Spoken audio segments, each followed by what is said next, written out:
Hello guys, welcome back to solid movie stuff. నేను మీ SRB కంటెంట్లోకి వెళ్ళిపోదాం. So glimpse of Peddi release date, glimpse of Peddi అయితే release అయింది. And Peddi first shot ఎలా ఉంది అంటే మామూలేస్ అండి. నిజంగా చాలా చాలా బాగా నచ్చింది. నేనైతే fully satisfied. Especially Ram Charan గారి లుక్స్ అంటే మోడర్న్గా లేరు, అలా అని చెప్పి మరీ పల్లెటూరు లాగా లేదు.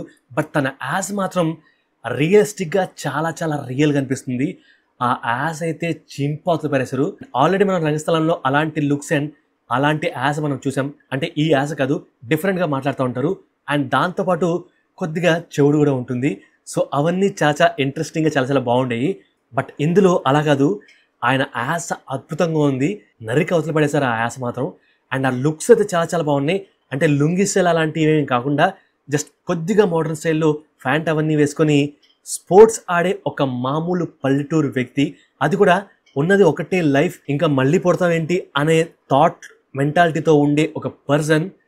సో తను ఎలా ఉంటాడు, అది కూడా ఊళ్ళలో ఎలా ఉంటాడు, అండ్ ఊళ్ళో నార్త్ స్టైల్లో స్పోర్ట్స్, అది కూడా ఎస్పెషల్లీ క్రికెట్ ఆడితే ఎలా ఉంటుంది అనేది మనకు ఒక చిన్న గ్లిమ్స్తో చూపించారు డైరెక్టర్ గారు. సో రామ్ చరణ్ గారు అయితే అండ్ రామ్ చరణ్ గారి లుక్స్ అయితే ఎర్రకొట్టేశారు. డైరెక్టర్ గారు చాలా చాలా బాగా కేర్ తీసుకున్నారు. అండ్ ఆ బాడీ అదంతా చాలా చాలా బాగుంది. సో లుక్స్, ఆ యాస అంటే ఆ డైలాగ్ డెలివరీ అదంతా చాలా చాలా బాగుంది. అండ్ ఆ పల్లెటూరు వాతావరణం అదంతా చాలా చాలా బాగుంది. అండ్ మ్యూజిక్ విషయానికి వస్తే మ్యూజిక్ ఏఆర్ రెహమాన్ గారు చింపాతులు పడేశారండి. అండ్ కొద్దిగా డౌట్ ఉండేది నాకు, రెహమాన్ గారు సరిగ్గా కొట్టరా అని. ఎందుకంటే ప్రీవియస్ మూవీస్లో సరిగ్గా అనిపించలేదు. నాకైతే ఆయన ప్రీవియస్ మూవీస్ సరిగ్గా నచ్చలేదు. బట్ ఈ బీజిఎం ఎరక్కొట్టి పడేశారు.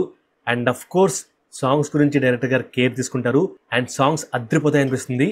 సో ఈ మూవీ March 27, 2026 అంటే నెక్స్ట్ ఇయర్ వస్తుంది. సో ఇంకా 1 year టైం ఉంది. ఈ లోపు మనకి గ్లిమ్స్, టీజర్స్, ట్రైలర్స్ చాలా వస్తాయి. సో మూవీ గురించి ఇంకా బాగా ఎక్స్పోజర్ వస్తుంది. సో అప్పుడు దాని గురించి ఇంకా డీటెయిల్గా మాట్లాడుకుందాం.